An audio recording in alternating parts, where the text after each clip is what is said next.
उत्तर प्रदेश में संविधान निर्माता बाबा साहब भीमराव अंबेडकर का बोर्ड लगाने से जुड़ी एक बड़ी खबर सामने आई है। बाबा साहब के अनुयायी उनका एक फोटो युक्त बोर्ड गांव में लगा रहे थे, जिसको लेकर दो पक्षों में विवाद हो गया, जो मौके पर इतना बढ़ गया कि उसे कंट्रोल कर पाने में पुलिस प्रशासन के हाथ पांव फूल गए। इस दौरान बेकाबू होती दिख रही भीड़ को हटाने के लिए फायरिंग की गई, जिसमें एक दलित छात्र की गोली लगने से मौके पर ही मौत हो गई, जबकि घटना में दलित पक्ष के ही 2 और लोग गंभीर घायल हुए हैं।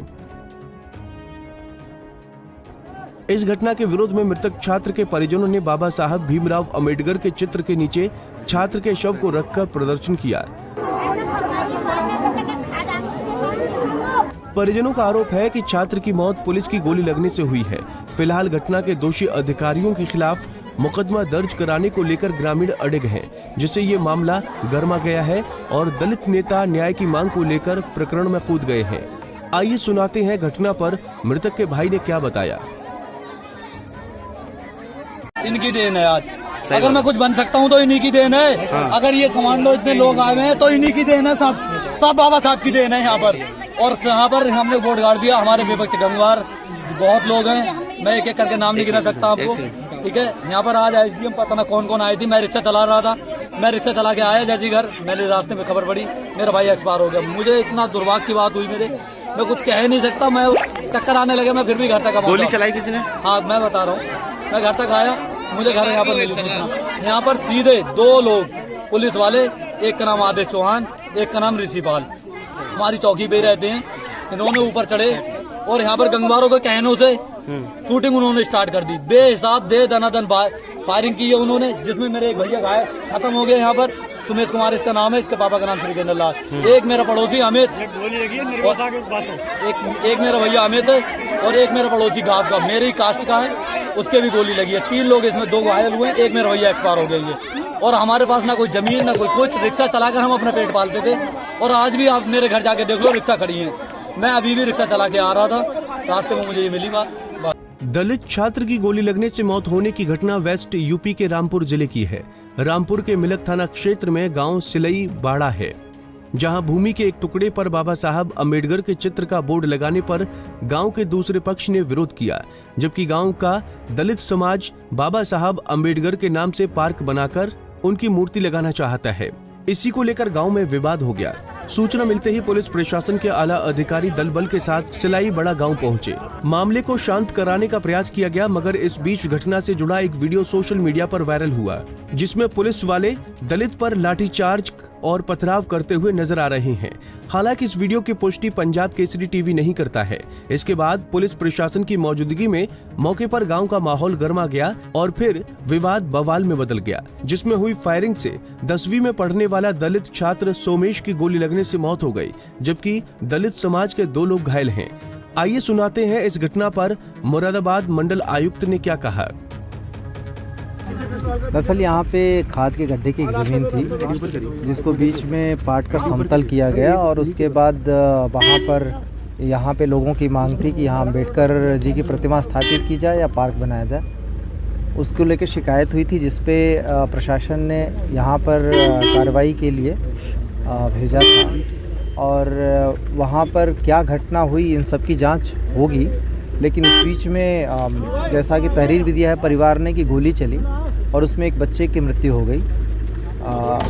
उसमें इस पूरे घटनाक्रम पे इसीलिए मैं स्वयं आया, इस पे जांच भी की जाएगी। जो परिवार की तहरीर है और मांग है वो हमें प्राप्त हो गई है, उन सब पे कार्रवाई की जाएगी। जो भी इसमें दोषी पाया जाएगा सब पे कड़ी कार्रवाई। रामपुर के सिलई बाड़ा गांव में फायरिंग के बाद बेकाबू हालात को संभालने के लिए मंडल आयुक्त मुरादाबाद व डीआईजी मुरादाबाद मौके पर पहुंचे और परिजनों से बात कर उन्हें हर संभव मदद करने व दोषियों के विरुद्ध कार्रवाई का आश्वासन दिया है। उसके बाद मृतक छात्र सोमेश के परिजनों ने शव पोस्टमार्टम के लिए भिजवाया है। वहीं घायलों का इलाज जिला अस्पताल में कराया जा रहा है। प्रशासन की ओर से गांव के हालात सामान्य बताए गए हैं। आइए एक बार फिर सुनाते हैं मुरादाबाद मंडल आयुक्त का बयान। आरोप है कि पुलिस की गोली से जो है युवक की मौत हुई है। ये हमें मिला है, इस पे ये जांच के दौरान ये सारे मामले आएंगे।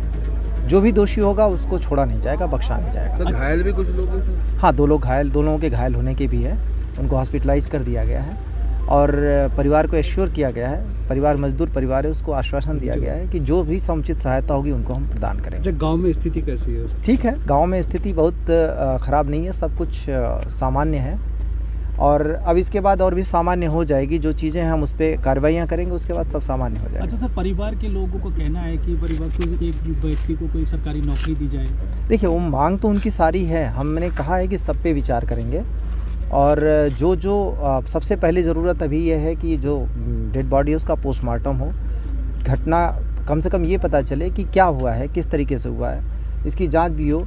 जो अगर ज़्यादती या कहीं पे गलती मिलती है उसमें जो भी दोषी हो उसके विरुद्ध कार्रवाई हो, सबसे पहली प्राथमिकता ये है। उसके बाद मैंने एश्योर किया है कि उनकी सारी मांगों पर हम कार्रवाई। मंडल आयुक्त आनंजने कुमार सिंह ने कहा है कि घटना पर कमेटी गठित की जाएगी, वहीं पूरे प्रकरण पर डीएम के द्वारा मजिस्ट्रेट इंक्वायरी भी की जाएगी।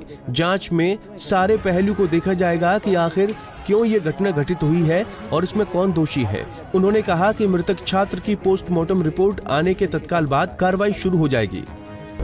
तो सर, इसकी जांच के लिए कोई कमेटी गठित की जाएगी क्या? हाँ, उस पर कमेटी गठित की जाएगी जिलाधिकारी के द्वारा, उस पर मजिस्ट्रेट इंक्वायरी भी की जाएगी और इसमें सारे पहलू को देखा जाएगा, क्यों ये घटना घटित हुई, उसमें कौन दोषी था।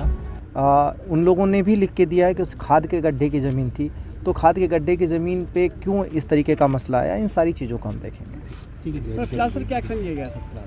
फिलहाल तो अभी देखिए, अभी पहले पोस्टमार्टम आ जाए, पोस्टमार्टम के लिए डेड बॉडी भेजी जा रही है, पोस्टमार्टम रिपोर्ट आ जाए जो कल तक आ जाएगी, उसके तत्काल बाद कार्रवाई शुरू हो जाएगी। ठीक है सर। रामपुर की घटना पर पीड़ितों से मिलने के लिए भीम आर्मी चीफ चंद्रशेखर आजाद काफिले के साथ निकले, मगर भारी पुलिस बल ने उनको संभल में ही रोक लिया।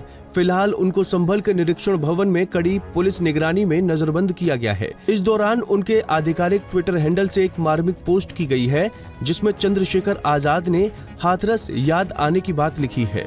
उन्होंने ट्वीट में लिखा कि आज फिर से हाथरस याद आ रहा है। उत्तर प्रदेश में दलितों का दमन चरम पर है। रामपुर में भाई सोमेश की पुलिस द्वारा गोली मारकर हत्या कर दी गई है। कई लोग घायल हैं, लेकिन पुलिस मुझे संभल में रोक कर खड़ी है। क्या अब मैं अपने पीड़ित परिवार से भी नहीं मिल सकता हूँ? सच में उत्तर प्रदेश बदल गया है। अब दलितों की हत्या के लिए अपराधियों की जरूरत नहीं है, योगी जी की पुलिस ही बहुत है। जितनी पुलिस लगानी है लगा लो, मुझे रोकने के लिए मैं जाऊंगा और जरूर जाऊंगा। ये बात सरकार ध्यान से सुन ले।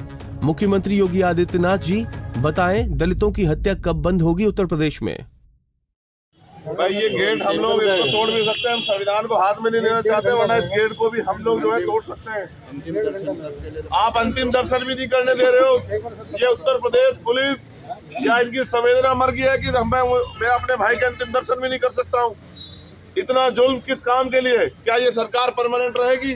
क्या ये सरकार हमेशा इतनी पावर में रहेगी कि दलितों के साथ जुल्म होगा और दलितों को अपने लोगों से मिल भी नहीं पाएंगे उनके नेता? आपको भी अपने आप सोचना चाहिए, आपके भी बच्चे होंगे। आपने ये जो शेर अपने माथे पे लगाया, इसलिए लगाया कि दलितों पे जुल्म करोगे? क्या आपको सरकार इसलिए तनख्वाह दे रही थी दलितों को गोली मारोगे? बता दें कि रामपुर के सिलाई बाड़ा गांव में अम्बेडकर बोर्ड को लेकर बवाल में 25 लोगों पर एफआईआर दर्ज हुई है। इसमें एसडीएम मिलक और तहसीलदार मिलक के हमराहा सहित 23 लोग नामजद हैं। एफआईआर में सिलाई बाड़ा गांव चौकी प्रभारी सहित 4 पुलिस कर्मियों के नाम भी शामिल हैं। जाटव समाज के लोग एफआईआर में एसडीएम और तहसीलदार के नाम को जोड़ने पर अड़े हुए हैं, जो घटना को गरमा रहा है। भीम आर्मी के बाद इस प्रकरण पर बसपा नेता आकाश आनंद के ऑफिशियल अकाउंट से भी ट्वीट सामने आया है, जिसमें उन्होंने पुलिस गोली से दलित छात्र की मौत होने की खबर को पोस्ट किया है। ऐसे में रामपुर की इस घटना पर यूपी की सियासत गरमाती जा रही है। भीम आर्मी चीफ चंद्रशेखर के मामले में सामने आने और पुलिस के उनके नजरबंद रखने से मामले के और तुल पकड़ने के आसार बन गए हैं। हालांकि पुलिस प्रशासन सोशल मीडिया से लेकर हर एक गतिविधि पर कड़ी नजर रख रहा है। पंजाब केसरी टीवी के लिए रामपुर से रविशंकर की रिपोर्ट। हमसे जुड़े रहने के लिए हमारे YouTube चैनल को सब्सक्राइब करें और नई वीडियो की नोटिफिकेशन के लिए बेल आइकॉन को दबाएं।